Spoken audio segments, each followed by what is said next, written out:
Every branch in me that beareth not fruit, he taketh away. And every branch that beareth fruit, he purgeth it, that it may bring forth more fruit. Hanggang 7, brother. Ay, hanggang 7 po. 3. Now, now ye are clean through the word which I have spoken unto you. 4. Abide in me, and I in you, as the branch cannot bear fruit of itself, except it abide in the vine, no more can ye, except ye abide in me. 5. I am the vine, ye are the branches. He that abideth in me, and I in him, the same bringeth forth such fruit, for without me ye can do nothing. 6. If a man abide not in me, he is cast forth as a branch, and is withered, and men gather them, and cast them into the fire, and they are burned.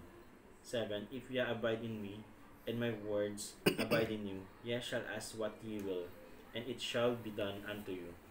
Ayun, so yun po, purihan po ang Panginoon sa pagkabasa ng kanyang salita. So, ang pamagat ng ating pag-aralan ngayon ay yung The Christian Fruitful Living. So, mapansin natin do sa verses na ito ay kasama sa mga encouragement na ating Panginoon sa kanyang mga alagad. So, verse 1, no, sabi doon, I am the true vine and my father is the husbandman. So, pagkatagalog, ako ang tunay na puno ng ubas at aking ama ang magsasaka. So, kung titingnan natin yung verses na ito, nagpapatunay na mayroong tinatawag na tagapag-alaga, at ang tagapag-alaga ay yung ama. At kung titingnan natin yung trabaho ng ama, siyempre, kung titingnan natin sa 1 Peter, tingnan nga natin yung 1 Peter chapter 1 verse 2, no? Ang sabi doon, elect according to the foreknowledge of God the Father through sanctification of the Spirit unto obedient sprinkling of the blood of Jesus Christ unto you, and peace be multiplied. So yung ama, siya yung pumili, yung trabaho niya. Pag tinatawag na order of salvation, siya yung pumili sa mga ililigtas eternally. So, kaya siya ang tagapag-alaga. So, ang tawag doon ay metaphor, no? Pag sinabi tagapag-alaga. Balik lang tayo doon sa 15:1, no? Sabi doon, I am the true vine. So, ang nagsasalita dito, ang ating Panginoon na siyang puno ng ubas. Siya yung puno, siyempre, mahalaga yung puno. Pag walang puno yung sanga, mamamatay. So, importante yung puno. Kaya pag sinabing puno, ang pinupunto lang dito natin Panginoon, siya yung founder of the church. Kung makita natin ito sa Matthew 16:18, tingnan natin yung verse na ito. Kaya tinawag siyang puno kasi siya ang tagatatag, siya ang founder ng true church. Sabi dito, and I say also unto thee that thou art Peter, and upon this rock I will build my church, and the gates of hell shall not prevail against it. Yun. So, ang ating Panginoon na nagtatag ng iglesia. Kaya yung iglesyang totoong church ay ano po yan, sa tamang pundasyon. Kung titingnan natin ang 1 Corinthians 3:11, anong sabi ni Apostol na Pablo? For other foundation can no man lay than that is laid, which is Jesus Christ. Sapagkat sino man ay hindi makapaglalagay na ibang pinagsasaligan, kundi ang nalagay na ito'y si Kristo Jesus. So yung puno na binabanggit doon, talagang makita natin na nasa kanya na lahat ng pwede nating ibigay na katangian. Siya yung may-ari ng church, siya ang nagtatag, siya ang pinaka-pundasyon. Mamaya marami pa nating malalaman sa ating Panginoon. So, ano pa, dito sa Ephesians 2:20, yung para makita lang natin kung ano yung ano ng ating Panginoon. Sabi doon, in are built upon the foundation of the apostles and prophets, Jesus Christ Himself, being the chief cornerstone, na mga itinatayo sa ibabaw ng kinasasaligan ng mga apostol at ng mga propeta na si Kristo Jesus din ang pangulong bato sa panulok. So makita natin yung tinatawag na kahalagahan ng ating Panginoon sa iglesia. Kasi yung tinatawag na pananalita dito ng ating Panginoon. Ang sabi niya sa verse 1, I am the true vine and my Father is the husbandman.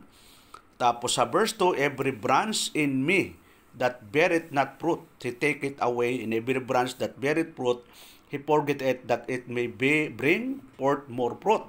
Ang bawat sanga na sa akin ay hindi nagbubunga, ay inaalis niya, at ang bawat sanga na nagbubunga, inilis niya upang lalong magbunga. So ano ibig sabihin kayo ng ating Panginoon dito? Ano yung ibig sabihin? So historical, sa Middle East kasi, yung mga vine, no? Yung mga tawag na, lalo na yung, ang tawag na prutas yun, Dates po. yung, Dates. yon yung prutas na paborito natin. Yung ginagawang ubas. Yon, ubas. So yun yung may puno, may sanga, gumagapang yung sanga niyan eh. So ay pinipigure ng Panginoon sa iglesia, sa katawan niya, na yung katawan ay may iba-ibang sanga yan eh. Yung kaya nga makita natin mamaya. So, sabi doon, ang bawat sanga na sa akin ay hindi nagbubunga. So, bahagi na po siya ng katawan ng ating Panginoon. Ay inaalis niya, at ang bawat sanga na nagbubunga ay nililis niya upang lalong magbunga. So, ito ay figure ng isang local church, na kapag ang isang membro ng isang local church, ng body ng katawan, ay hindi na nagiging tapat sa Panginoon, ay ang ginagawa. Tingnan natin kung ano yung ginagawa ng ating Panginoon sa mga hindi nagiging tapat sa kanyang iglesia. Example po ito sa 1 Corinthians chapter 5. Nang sabi doon, it is reported commonly that there is fornication among you. In such fornication as not much as name among the Gentiles, that one should have his father's wife. Yon, ito yung issue dito, yung fornication. Verse 2, and you are puffed up and have no other mourn, that he that had done this deed might be taken away from among you. Yun, dapat matanggal daw at kayo mga palalo, at hindi kayo bagkos ng alumbay, upang maalis sa gitna ninyo ang gumagawa ng gawang ito. Yun. So yung yung ginagawa ng kapatiran na yon, yung fornication. Ibig sabihin, nagsasama, hindi kasal. Yon. For I verily, as absent in body but present in spirit, have judged already, as thou I were present concerning him that has done is dead. Yon. Sapagat ako sa katotohanan, bagamat wala sa harapan ninyo sa katawan, ngunit ako'y nasa harapan ninyo sa espiritu, akin ngang hinatulan na ang gumawa ng bagay na ito, na tulad sa ako'y nahaharap. Tapos sa verse 4, in the name of our Lord Jesus Christ, when you are gathered together, and my spirit with the power of our Lord Jesus Christ. Verse 5, ito yon. Sabi doon ni Apostol Pablo, to deliver charge and one unto Satan for the destruction of the flesh, that the spirit may be saved in the day of the Lord Jesus. Talagang dinidisiplina ng Panginoon yung mga ayaw magpasaway, yung ayaw na magpadisiplina. At kung itutuloy-tuloy nga natin to sa verse 11, sa verse na ito, sabi ng ating kapatid na Pablo, but now I have written unto you not to keep company if any man that is called a brother be a fornicator, or covetous, or an idolater, or railer, or a drunkard, or an extortioner, with such an one not to it. Yon. Tapos sa verse 12, for what I have to do, judge them also that are without, do not you judge them that are within.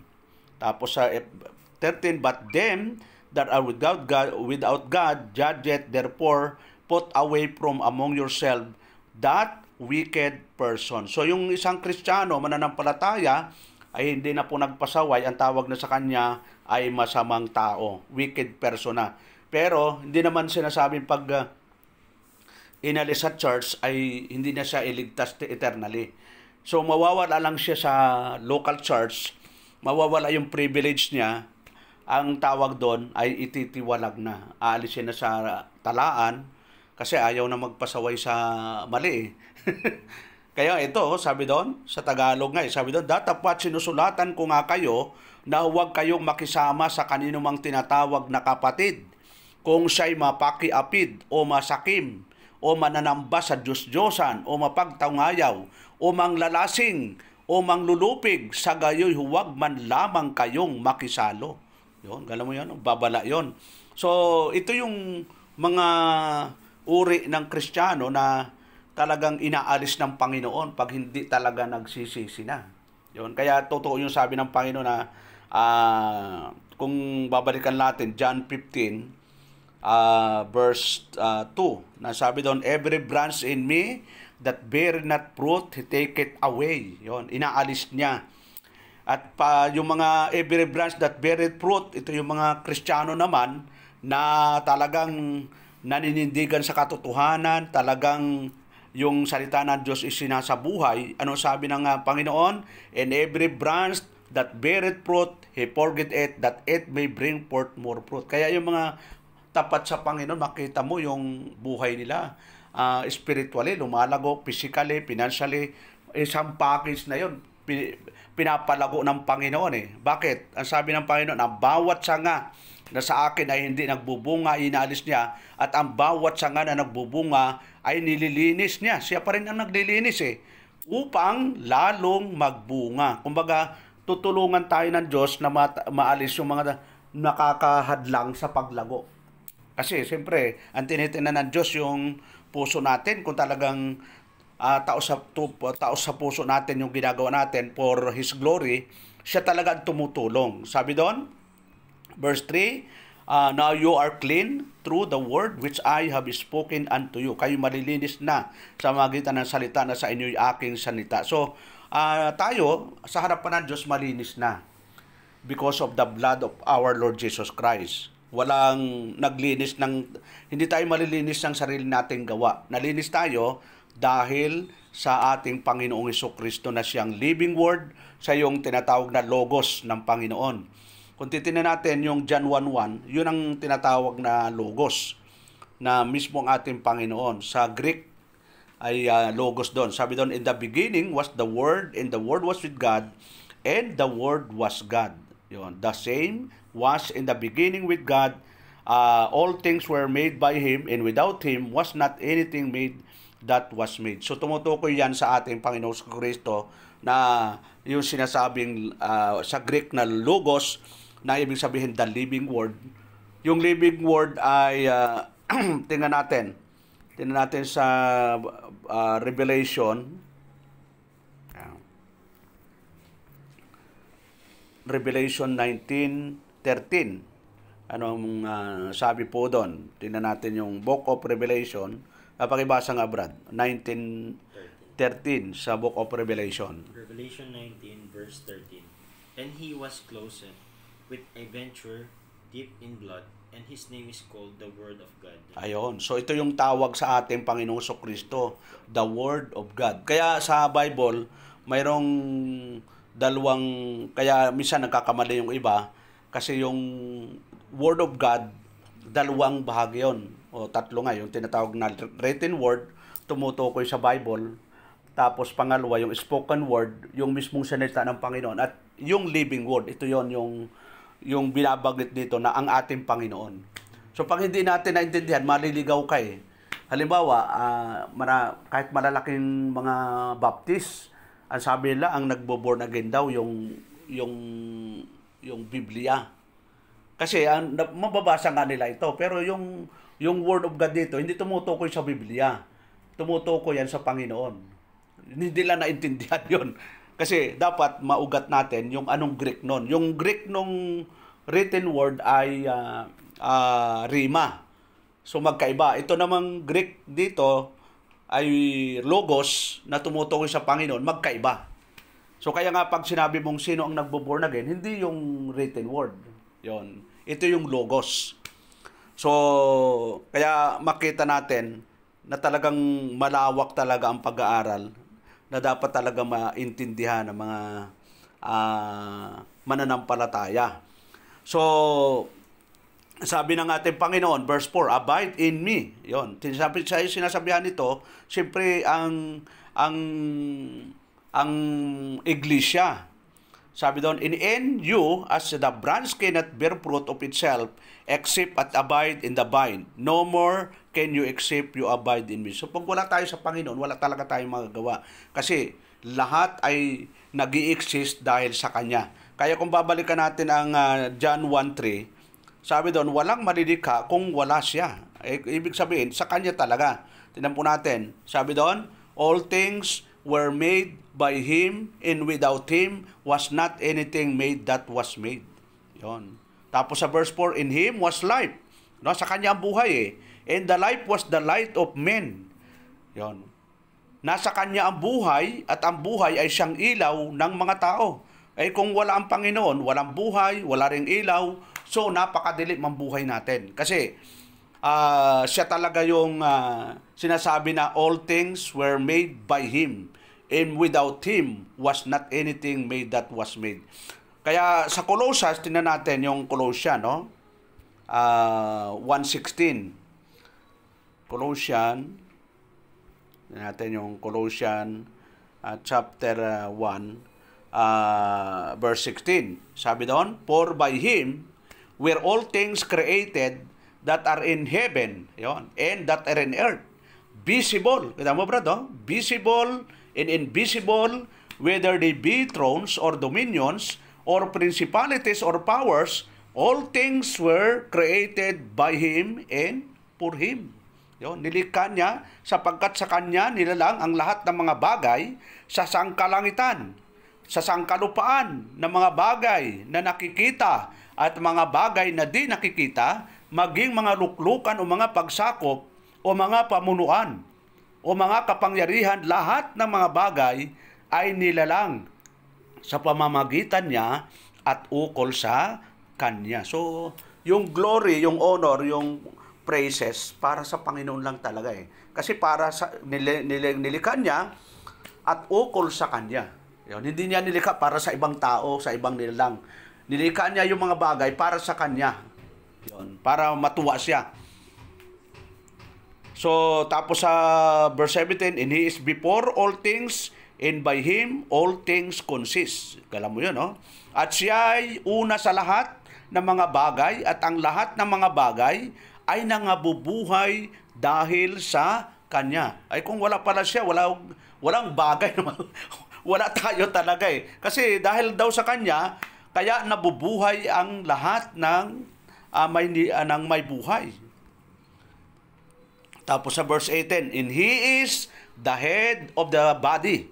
Ano yung body na yun? The church, who is the beginning, the firstborn from the dead, that in all things He might have the preeminent. At siya ang ulo ng katawan sa makatuwid bagay ng iglesia, na siya ang pasimula, ang panganay sa mga patay, upang sa lahat ng mga bagay ay magkaroon siya ng kadakilaan. Yun. So, makita natin na ang ating Panginoon ay talagang pag wala siya, wala ho talaga tayong magagawa.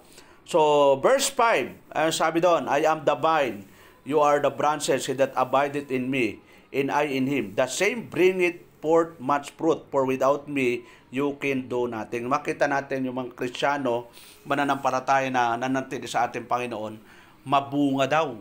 Talagang sabi doon, he same bringeth forth much fruit. Yon. Sa Tagalog yon, sabi doon, ay siyang ang nananatili sa akin at ako'y sa Kanya ay siyang nagbubunga ng marami. Yon. Gusto talaga ng Diyos magbunga ng marami. Sino yon? Yung mga tapat sa Kanya. Yung mga may commitment na sumunod sa Kanyang kalooban. So, yun ang gusto ng Panginoon. Tapos sa verse 6, sabi doon, if a man abide not me. Yon. So, kasi talagang binibigyan ng Panginoon yung pagkakaiba, yung nananatili at yung hindi nananatili. Yung nananatili, anong sabi doon? Magbubunga ng marami. Yung hindi naman nananatili, sabi doon, if a man abide not in me, he is cast forth as a branch and is withered, and men gather them and cast them into the fire, and they are burned. Yon. Kung ang sino man ay hindi manatili sa akin, ay siya'y matatapong katulad ng sanga, at matutuyo at mga titipunin at mga ihagi sa apoy at mga susunog. Siyempre, figurative ito na itinulad sa kahoy. Pero literally, tayong mga mananampalataya, kapag tayo hindi tapat, mapapariwara tayo. Sabihin, magiging miserable. Ang good example nito, yung alibughang anak, di ba? Na hiningi yung kanyang parte, nagpakasaya sa buhay, nung wala na yung pera niya, naubos na, ay namasukan na lang bilang tagapakain ng baboy. At wala namang ipinapakain sa kanya, pati pagkain ng baboy, kinakain na. So, nagiging miserable. Kasi nga, hindi na nanatili sa ating Panginoon. Kasi, napakaliwanag yung sabi ng Panginoon na kung hiwalay tayo sa Kanya, wala tayong magagawa. Yun. Kasi siya nga yung lahat ng autoridad, kung babalikan natin, sa Matthew chapter 28, lahat ng autoridad ibinigay na sa Kanya saan ba tayo pupunta kundi sa Kanya talaga? Sabi niya sa Matthew chapter 28 verse 18, and Jesus came and spake unto them saying, all power is given unto me in heaven and in earth. Yun. At lumapit si Jesus sa kanila at sila'y kanyang kinausap na sinasabi, ang lahat ng kapamalaan sa langit at sa ibabaw ng lupa ay naibigay na sa akin. So, nakay Kristo na lahat ng tinatawag na authority. Wala na iba tayong hanaping autoridad na halimbawa ay kailangan natin ng special power. Wala na nasa ating Panginoon. Kaya doon sa last verse natin, John 15, anong sabi ng ating Panginoong Jesucristo dito? Sabi doon, if you abide in me, yun ang sinasabihan dito, yung mga disciple, in my words abide in you, you shall ask what you will, and it shall be done unto you. So, conditional. Ibig sabihin, yung material na blessing o yung temporal na mga mga kailangan natin, conditional para ibigay ng Diyos. Ano yung kondisyon? Kung kayo'y magsisipanatili sa akin at ang mga salita ko'y magsipanatili sa inyo, ay hingin ninyo ang anumang inyong ibigin at gagawin sa inyo. So, may kondisyon. Temporal kasi ito. Yung eternal, walang kondisyon yon. Gawa ng Diyos yon. Yung eternal salvation, gawa ng Ama yon. Siya yung pumili sa atin, yung anak ang tumubos sa kasalanan natin, yung Banal Espiritu ang nag-born again. Yung ginagawa natin ito, part ng tinatawag na practical phase of salvation. At kahit yung glorification natin ay gawa po ng Diyos yun. So, yung material blessing, yung pagpapala, yung kalakasan natin, conditional yan Pag hindi tayo sumunod sa Diyos, pag hindi natin na-disiplina yung katawan natin, dahil yung katawan natin, pinakatemplo ito. Ang bawat mananampalataya ay bahagi ng iglesia na siyang templo ng Diyos. Tingnan natin, 1 Corinthians chapter 3, verse 16. Ano ang sabi ng ating ng ating kapatid na Apostol na Pablo? Kamali ako. 1 Corinthians 3:16. Sabi ni Apostol na Pablo, know you not that you are the temple of God and that the Spirit of God dwelleth in you? Hindi ba ganyo nalalaman na kayo'y templo ng Diyos at ang Espiritu ng Diyos ay nananahan sa inyo?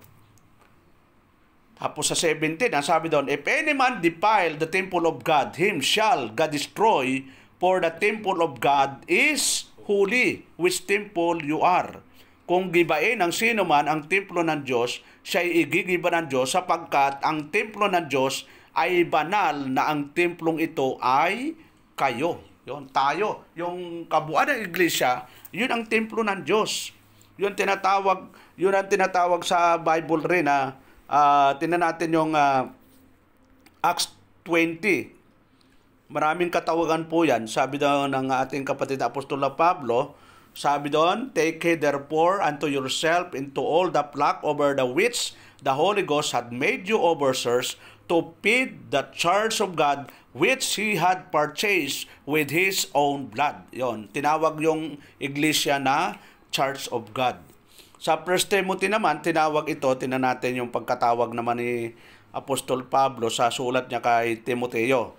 1 Timothy chapter 3 verse 15. Ang sabi ng ating kapatid na Pablo, but if I tarry long, that thou mayest know how thou oughtest to behave thyself in the house of God, which is the church of the living God, the pillar and ground of the truth. So yung iglesia, tinawag na house of God. Yon, bahay ng Diyos. Pangalawa, tinawag siyang church of the living God. Yon, iglesia ng buhay na Diyos. At pangatlo, tinawag niya na the pillar and ground of the truth. Yon. Sa daming katawagan, no? Kung mamamaster nga natin, di tayo maliligaw eh. Sabi doon, ngunit kung ako'y bagluwat ng mahabang panahon ay upang malaman mo kung paano ang dapat sa mga tao na ugaliin nila sa bahay ng Diyos, na siyang iglesia ng buhay at ng buhay, iglesia ng Diyos na buhay at haligi at suhay ng katotohanan. Yon. So, para makita talaga na yung ating pamagat na the Christian fruitful living, mananatili talaga tayo sa ating Panginoon para maging mabunga. Kasi pag hindi tayo nanatili, walang kabuhay-buhay, wala rin tayong bunga. Kasi nga, kung baga inahalimbawa ng ating Panginoon, yung sanga na naputol sa puno, hindi nabubunga yun, brad, di ba? Mangyayari, matutuyo.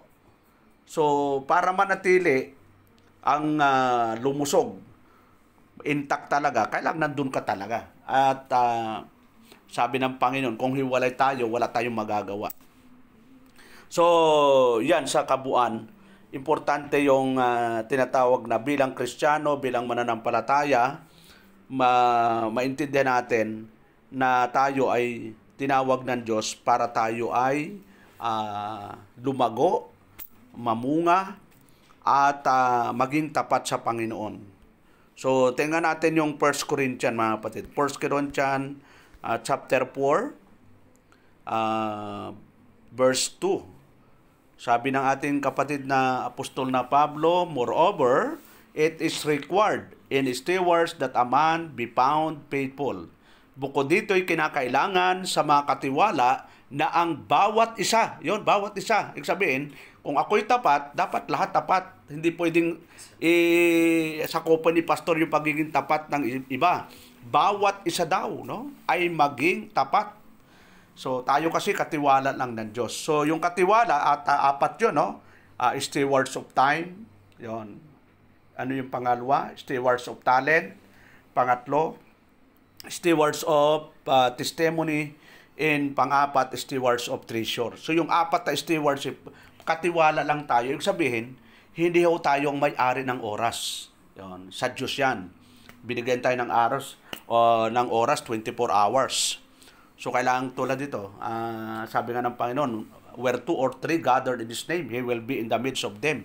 Ibig sabihin, hindi man tayo karamihan, 4 tayo, minsan 5. Hindi mahalaga yung dami. Importante, nagtitipon tayo at ang pinag-uusapan natin ay ang salita ng Diyos. Sabi ng Panginoon, Matthew 18:20, kung nasaan ang 2 o 3 nagkakatipon sa pangalan niya, nandun siya sa mga nagkakatipong yaon. Yun ang sabi ng ating Panginoon. No? Sabi doon, for where 2 or 3 are gathered together in my name, there I am in the midst of them. So maasahan natin na kapag ang pinag-uusapan natin ay para maluwalhati ang Diyos, maasahan natin na ang presensya ng Diyos nasa atin. Hindi literal na ang Diyos ay nasa atin kasi ang Diyos na nasa langit. Yung kanyang presensya. Basta yung presensya, ang Diyos kasi omniscient siya, omniscience, all-knowing, omnipresent. Kung omnipresent, kahit saang dako, nandun yung presensya niya. Walang dako na wala yung presensya niya. Kaya, hindi pwede tayong magtago sa Diyos. Kaya, di ba, sabi ng Hebrew 4:13, na walang bagay na nililingid sa Diyos. 4:13, sabi niya, neither is there any creator that is not manifest in His sight, but all things are naked and open unto the eyes of Him with whom we have to do. Yon. So, napaka-importante pala yon na tayo bilang Kristiyano ay maging mabunga na isang nakakabit sa sanga, na yung sangang yon nakakabit sa puno, na yung punong yon ay ang ating Panginoon na may-ari ng iglesia. Siyempre, hindi mabubuo ang puno kasi ang puno talaga ginaya rin sa katawan. Sabi ng Panginoon, ako ang Panginoon sa Kristo ang ulo, tayo ang katawan. So yung katawan, maraming bahagi yan. Kaya kung ano yung bahagi natin, dapat ay nagpapangsyon. Kaya minsan, di ba, pinuputol yung paa, pinuputol yung kamay kasi nga wala nang pangsyon. O kaya nagkakaroon ng cancer. Yung puputulin para hindi madamay yung iba. So, yun lang at tayo ay manalangin. Salamat o Lord sa hapong ito, sa iyong kabutihan, sa iyong biyaya. Salamat o Lord sa pagkakataon na kayo mo po ay nakapag-aral ng mga salita mo at tawa patuloy mong samahan at bigyan po ng proteksyon ang mag-asawa po, Brother Jason, Sister Aisel, saan man sila maglakbay. Kayo po ang mag-ingat sa kanila at tawa kayo po ang humawak sa kanilang buhay, O Lord. Salamat o Diyos sa tawa sa mga darating pong panahon. Ang lugar po ng Tansa ay marami kaming matipo na mga pinili mo, mga anak mo, upang sumamba sa Espiritu at katotohanan mo, Lord. At pinagpe-pray din namin ang gawain po sa Nasugbo. At nawa sa next year ay tuloy-tuloy po na po ang gawain namin doon upang mahanap namin ang mga tupa mo sa lugar na yon sa takdang panahon na itinakda mo kung kalooban mo. Matipo namin sila upang maturuan ng tamang aral ng ayon lamang sa iyong mga salita. Lahat po nito, Diyos, dinadalangin namin sa pangalan ni Jesus. Amen and amen.